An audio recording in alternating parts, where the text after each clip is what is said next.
walked him around to the truck where Baby Lane was kind of like hanging out of the truck with the door open. And to me, he looked like he was dead. But we had called paramedics and stuff. They started rolling. Ray and Eddie Akiri, my other two gang guys, along with Bobby and them, were at the scene with me.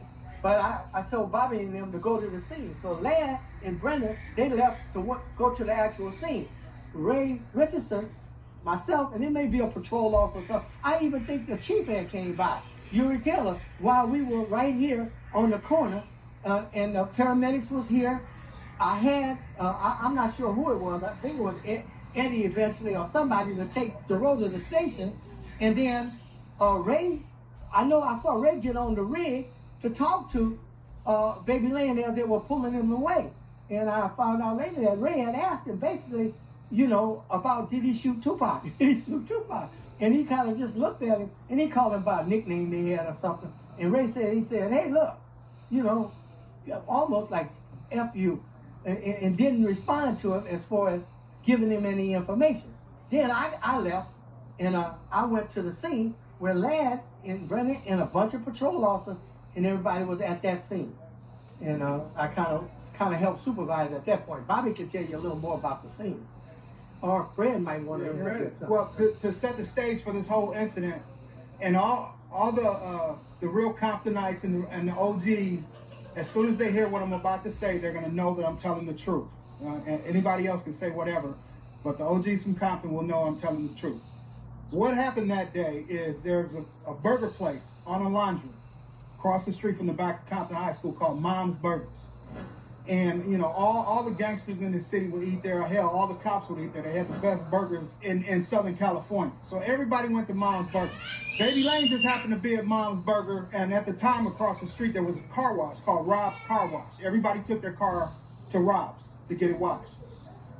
Baby Lane saw We need a new formula.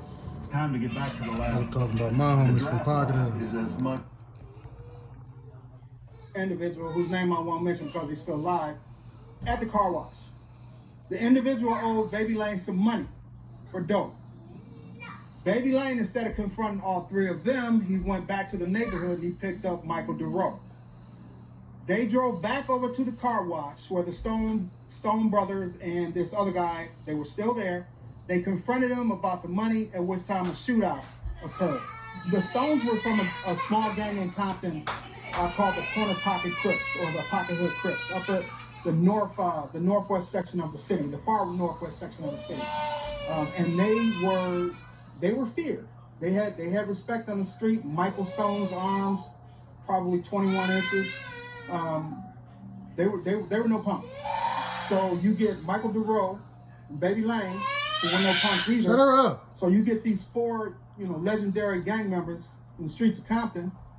They face off at a car wash, and gunplay's involved. I mean, if you want a comparison, it's like a black OK Corral is what happened. That's the way Close my door. refer to it. I'm recording. Both Stones were murdered.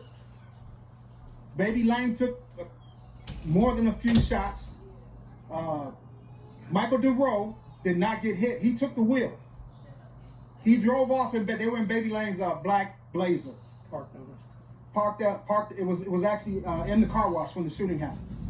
After the shooting, Michael DeRoe is able to get behind the wheel. He sees the Baby Lane is shot. He's bleeding out. He's got to get him some help. He takes off. We got information that he discarded the gun that they used somewhere in the area behind Compton High School. We never recovered the gun. During the shooting, all the tires, or at least 3 of the tires on Baby Lane's Blazer got shot. So he's driving on essentially one wheel. He gets to Cocoa and Willowbrook right here. He can't go any further. He's driving on the rims. He stops.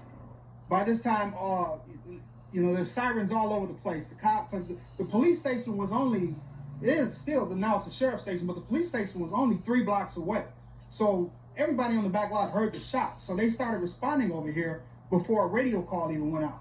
So all these police sirens are going on, and Reggie was one of the first people to respond, and he had an unmarked car. It was supposed to be an undercover car, but everybody in Compton knew Reggie's car. So DeRoe saw him coming, and he flags him down. Reggie gets out. And like he just said, he says, hey, they shot Lane. Reggie, he's a supervisor. He starts making decisions. And the person that he talks about, Ray Richardson, he was in the gang unit at the time. Ray Richardson is about 6'5", okay? And at the time, he used to wear his hair like the guy from Cameo. You know, the high fade, flat top. So all the gangsters called Ray Cameo. So when Ray got to the scene and he saw Baby Lane getting put into the ambulance, he asked him. He said, hey, did you kill Tupac? And anybody in law enforcement knows that would have been a dying declaration that could have killed the case. If he would have said, I killed Tupac and then he died, case closed, right? But Baby Lane, being a gangster to the end, he said, fuck you, Cameo. And I know this because Ray Richardson told me that. So essentially, the last words that Baby Lane spoke were "fuck you, Cameo." What's ironic about this whole situation?